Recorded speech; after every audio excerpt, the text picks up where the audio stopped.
Doctor Edgar Montiel, un placer tenerlo en librosperuanos.com y felicitarlo por su nuevo libro, El Poder Ciudadano. Este texto tiene 3 ejes. Vamos a ir desglosándolo eje por eje. En primer lugar, su idea central es que los intelectuales sean una clase dirigente para reinventar el Perú. Al respecto, quisiera preguntarle, ¿puede decirnos si su idea de clase social es más weberiana, o marxista, o funcionalista americana? Ajá, es una buena pregunta. Mira, la clase social es un concepto que se inscribe en la tradición marxista, ¿no es cierto? Pero, como es un concepto operacional, prácticamente todas las otras corrientes sociológicas y politológicas la han incorporado. Ahora, la clase social en su acepción original marxista aparece como una expresión de la lucha de clases. Como diciendo, hay clases, estas luchas se contraponen. Pero esta concepción, digamos, de las clases sociales en lucha, es una mirada, digamos, antagónica, oposicionista, es una especie de dialéctica primaria, ¿no es cierto?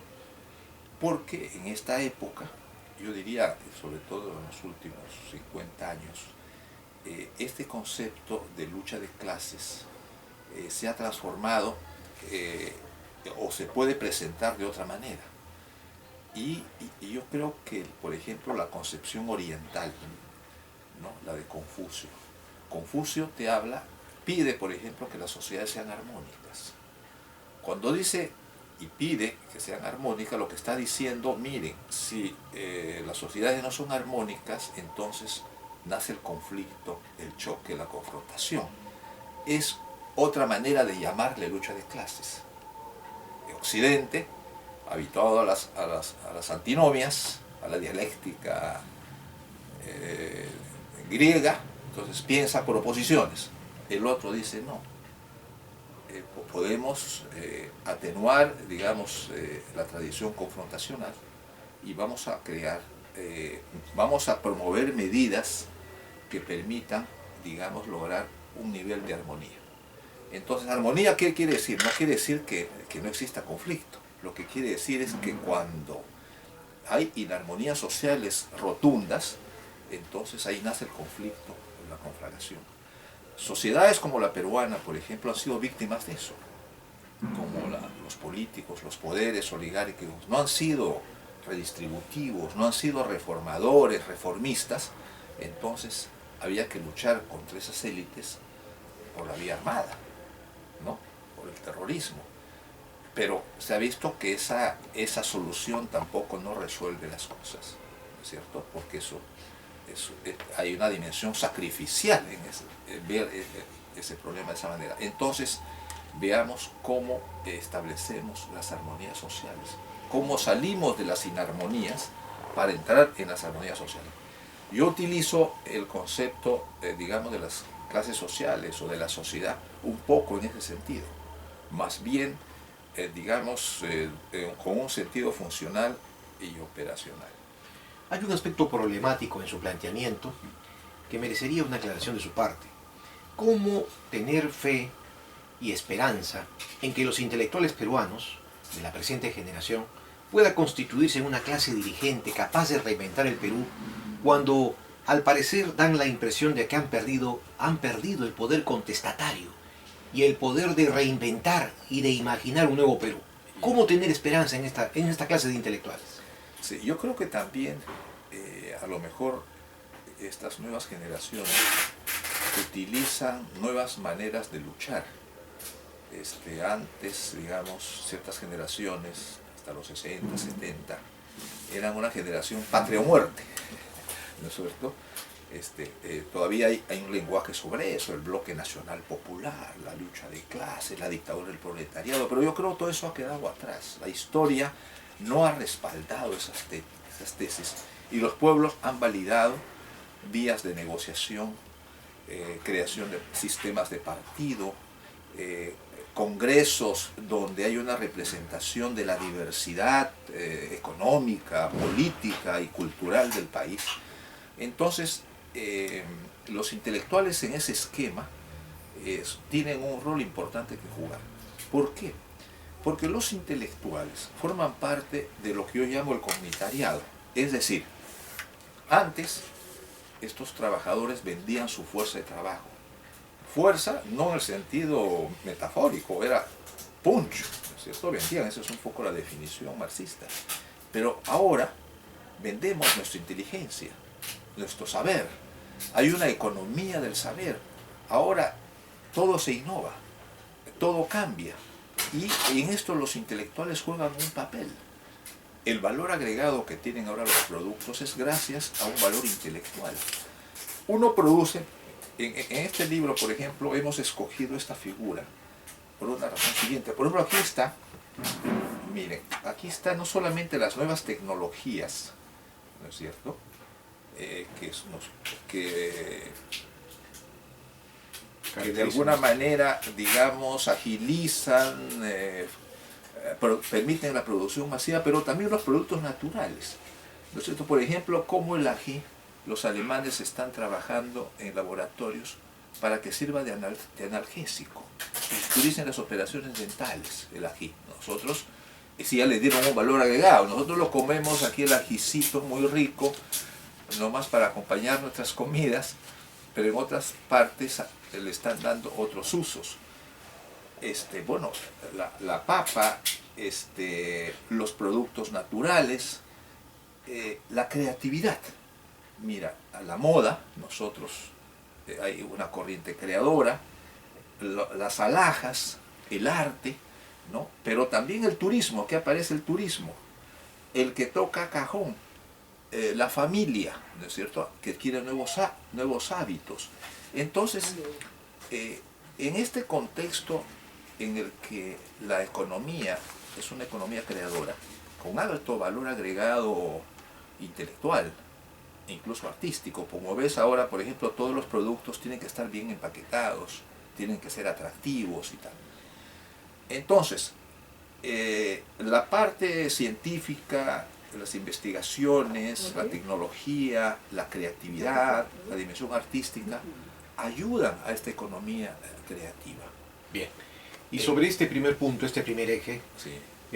los intelectuales, para convertirse en clase dirigente, ¿deben librar alguna lucha ideológica o simplemente sirven para cohesionar a la sociedad burguesa imperante? No, yo creo que los intelectuales deben guardar su filo crítico. Eso es una cosa inherente, digamos, al ejercicio intelectual. Todo el que escribe, analiza, critica. Crítica quiere decir fragmentación de un saber, ¿no es cierto?, para poder ver cuáles son sus objetivos y tal. O sea que ese filo crítico no hay que mocharlo. Ahora se ha incorporado otro elemento que la propia evolución del mundo exige, es decir, que sean creativos. O sea, no nos quedemos en la crítica, porque también la crítica pura puede desmovilizar. Pasemos a la parte constructiva, a la parte creativa. O sea, si esto está mal, entonces ¿cuál es la solución? ¿Qué se puede plantear? Y yo creo que en eso los intelectuales juegan un papel relevante en el país. O sea, mi tesis incluso va más allá. Como yo digo, prácticamente el país ha sido creado, ha sido inventado por estos grupos intelectuales, arrancando desde los primeros, digamos, de la época de la colonia, ¿no? Figuras como de Ayala, Santa Cruz Pachacuti, el Inca Garcilaso, Polo Ondegardo, también todos esos licenciados que llegaron. O sea que el trabajo intelectual en el caso de Perú ha sido un trabajo intenso. Este país se ha construido gracias a estos aportes, a estas interpretaciones. Si no hubiera un esfuerzo de historia y de interpretación, pues probablemente hubiéramos sido una pobre colonia sin personalidad y prácticamente como una especie de paisaje, pero no ha ocurrido así. Es decir, nosotros tenemos una herencia muy antigua que no solamente se puede calificar de prehispánico, yo diría de mucho más allá, Gustavo. ahora, por ejemplo, me interesa mucho ver los orígenes identitarios del hombre peruano, del hombre andino. Saber cuándo se humanizó esta región llamada, esta región andina y este nombre de Perú. Y vemos que nosotros tenemos más o menos entre 25 y 30 mil años de humanización de esta zona del mundo, ¿no es cierto?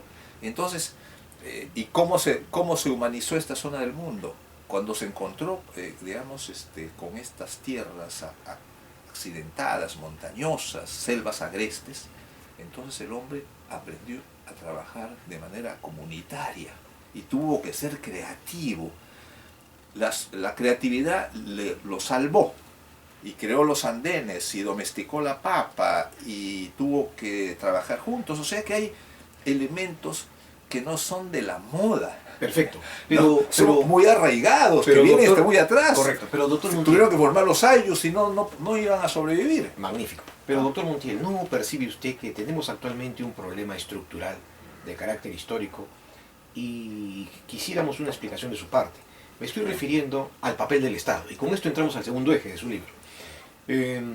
¿Cómo generar una economía creadora cuando desde el virrey Toledo tenemos una economía que cambió el eje productivo en todos los ámbitos de América? No somos una economía autoabastecida, como era la economía agraria precolombina. Somos una economía que, muy bien se ha repetido, es extractivista.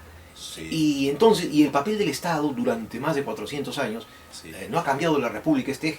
Entonces, ahí viene la pregunta. Sí. ¿Bajo qué esperanzas, bajo qué modelos, bajo qué políticas se puede esperar que el Estado promocione una auténtica economía creativa si los ejes nucleares de la economía no cambian? Ya. La pregunta está bien planteada. Es cierto que el destino fatal del Perú originalmente con la conquista fue la extracción. Y efectivamente, el virrey Toledo, un gran tecnócrata de la corona, vino para eso, ¿no es cierto? Era la extracción, el oro, los metales. Y claro, esto fue nuestra partida de nacimiento, digamos, como nuevo país colonizado, como nuevo virreinato, ¿no es cierto? Esta nueva etapa del mundo andino, ¿no? Del Perú. Pero en el último siglo pues han habido evoluciones muy grandes a las que el Perú no puede escapar. La aparición de las nuevas tecnologías, ¿no es cierto? La vía satélite, el trabajo de ingeniería genética y un dato alentador para el Perú. Hasta hace una veintena de años nosotros prácticamente todo el agua que venía de los Andes se caían al mar, ¿no es cierto? Pachacútec, según el Inca Garcilaso, dijo: quien deje caer una gota de agua al mar pagará con su vida. La vida no se había sacralizado como ahora, entonces había ese tipo de medidas rotundas. ¿Por qué? Porque se planteó el desafío de cómo vamos a utilizar todos estos grandes arenales. Y la organización poblacional prácticamente se hizo especialmente en los valles, eso lo ves. Actualmente la vía satélite todavía te muestra eso. Pero ¿qué ha pasado ahora? Que se ha comenzado a desviar agua, la que caía para la vertiente amazónica, hacia la costa. Y como sabes, se han ganado muchos terrenos para el sembrío. Eso le está permitiendo al Perú ser un país ahora agroindustrial, exportar. Yo sé que digamos hay subastas en las que participan países de fuera, comprendido Chile, subastas de grandes territorios, pero los planes nos van a permitir seguir ganando esos terrenos. Y como nosotros tenemos una gran biodiversidad, prácticamente eso nos ubica como uno de los pocos países en el mundo que podemos producir alimentos que tengan genéticamente, digamos, un marcaje natural, no modificados genéticamente. Entonces, hay pocos lugares en el mundo donde tú puedes garantizar comer cosas absolutamente naturales. Perú, en ese sentido, podría, si hay políticas de Estado que lo afirman y lo desarrollan, convertirse en ese granero de alimentos naturales que el mundo va a necesitar, que ya está necesitando. Y por eso nuestros mangos, nuestras papayas, el plátano, las paltas nuestras se venden mucho en el mundo, particularmente en Europa. Ahora, ¿cómo hacer que eso tenga un efecto redistributivo? Eso es otro problema. Pero lo que quiero decir entonces es que la propia evolución del mundo, las condiciones que tiene el Perú, le están dando esa posibilidad de que entremos a esa economía del conocimiento, esa economía creadora. Yo he anotado aquí, por ejemplo, algunas líneas, ¿no? Por ejemplo, he hablado aquí de las industrias creativas, ¿no? No, las nuevas, pero están las industrias propiamente de producción de alimentos. Entonces, no todos los países pueden producir alimentos. El Perú está produciendo, o sea, en la balanza de pagos, la producción de alimentos constituye en este momento un rubro importante en crecimiento. Esto es interesante señalarlo para ir a contracorriente de las posiciones extractivistas. ¿Por qué? Porque ahora en el mundo, debido al recalentamiento climático, lo que se propone es que esas actividades extractivistas se reduzcan. Ese es el gran tema, digamos, de la suscripción de este pacto planetario, ¿no? contra el recalentamiento climático. Decir, oiga, ustedes tienen petróleo en su territorio, oiga, pero el petróleo es altamente contaminante. ¿Por qué no utiliza, digamos, energía eólica? ¿Por qué no utiliza energía solar? Perfecto. Maremotriz. Sobre esas observaciones que está haciendo precisamente, Sí. ¿en qué medida el apetito internacional voraz por nuestros recursos mineros, hídricos y ecológicos de las multinacionales más poderosas de la Tierra no impiden o acaso contribuyen a reinventar un modelo propio de Perú? No, claro. Es decir, ellos siempre lo van a impedir, ¿no es cierto? Y ahí viene justamente el trabajo de esclarecimiento que pueden hacer los intelectuales. Este diálogo que estamos teniendo se inscribe un poco en ese esfuerzo. Estamos esclareciendo, estamos diciendo, por ejemplo, algo que puede ser un sacrilegio, pero ¿qué es lo que Naciones Unidas promueva? Deje enterrado esa energía fósil porque es altamente contaminante. Hay otras que son económicas, limpias y tal. Deje enterrado el carbón, es lo que hizo Europa hace 20 años con la reconversión industrial. Tuvieron que dejar, sí, porque es contaminante. ¿Y para qué si podemos tener electricidad con la energía solar? ¿Y para esas posiciones no se necesita un gobierno nacionalista? Para esas posiciones necesitamos gente pensante como nosotros que convertamos estas propuestas en sentido común. En este momento el sentido común lo tienen los extractivistas, porque ellos dicen, no, pero si tenemos oro y plata, ¿para qué lo vamos a dejar ahí? Bueno, pues a lo mejor no lo vamos a dejar ahí, a lo mejor lo podemos explotar con todas las reservas y precauciones del caso. No estoy diciendo tampoco que hay que dejar enterrado el oro y la plata, eso me parece una brutalidad exportar oro en barra. Debemos hacer alhajas con eso.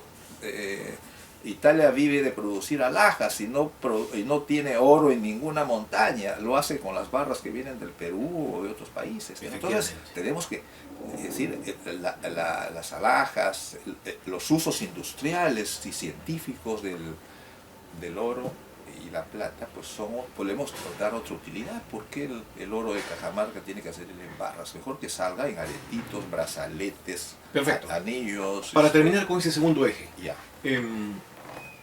Usted en su planteamiento pone una esperanza verdaderamente atrayente sobre los intelectuales como clase dirigente, el comunitariado.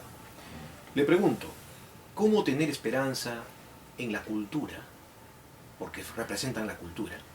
Cuando la cultura contemporánea, posmoderna, es una cultura trivial, es una cultura desustancializada, es una cultura meramente que atiende a lo funcional, a lo tecnocrático, y que ha sido popularizada con el argot de la cultura del espectáculo. Entonces, su planteamiento estaría exigiendo incluso una revolución cultural. Bueno, hay algo de eso. Las revoluciones no siempre son por la vía violenta, o sea, hay procesos de cambio revolucionarios, como prácticamente lo que está pasando con el Perú, ¿no es cierto? Como lo extractivista va a ir perdiendo piso y es la innovación, las industrias alimenticias, las industrias del saber, el nuevo sector económico que es la industria del saber, la proliferación de escuelas, universidades, todo eso, que se puede hacer mejor, claro, para que no sean universidades, digamos, sin sustancia, no sé, todo eso se puede mejorar. Pero es cierto, nosotros tenemos que construir ese sentido común de que los valores intelectuales, científicos, educativos, tienen que primar. Lo que dices es perfectamente cierto. Si uno ve la televisión, ¿no es cierto? Yo he visto la televisión de varios países, como funcionario internacional, veo pues, ¿no? Y estoy pues realmente decepcionado de la televisión peruana, que te pasa todo el día chismes del espectáculo, que son absolutamente banales, irrelevantes, ¿no? Del que le dijo, no me dijo. Músicas, concursos violentos, donde tú ves la ignorancia de las jovencitas y jovencitos que participan. Ayer vi a un chico le preguntan, oye, ¿y quién fundó el imperio de los incas? Y no supo decir. Y su respuesta fue una barbaridad. Es decir, es una actitud de valemadrismo, eso no me interesa. Entonces, pero, o sea, estas nuevas generaciones se están educando en eso y tenemos que dar la pelea desde los otros sectores. A lo mejor con otro lenguaje, comunicando con los medios, también haciendo música. O sea, tenemos que mostrar lo mejor que tenemos. En este momento, por ejemplo, en el Perú se ha vendido, vende más libros que nunca. Es decir, la industria del libro ha crecido, se ha duplicado, triplicado en los últimos 30 años. Eso interesa a los autores. Claro, tenemos que hacer un esfuerzo para que estos libros sean leídos por una lectoría masiva. Debía haber programas de presentación y de debate de libros amenos, simpáticos, en la televisión, en la radio, ¿no es cierto? La industria del espectáculo también ha crecido. Aquí viene Rolling Stone y venden entradas por $1000 y la gente los compra. Ahí quiero ir, sobre su tercera. O sea que toda esa, claro, la bachafería lo compra, pues puede ver un video de los Rolling, pero quieren estar ahí.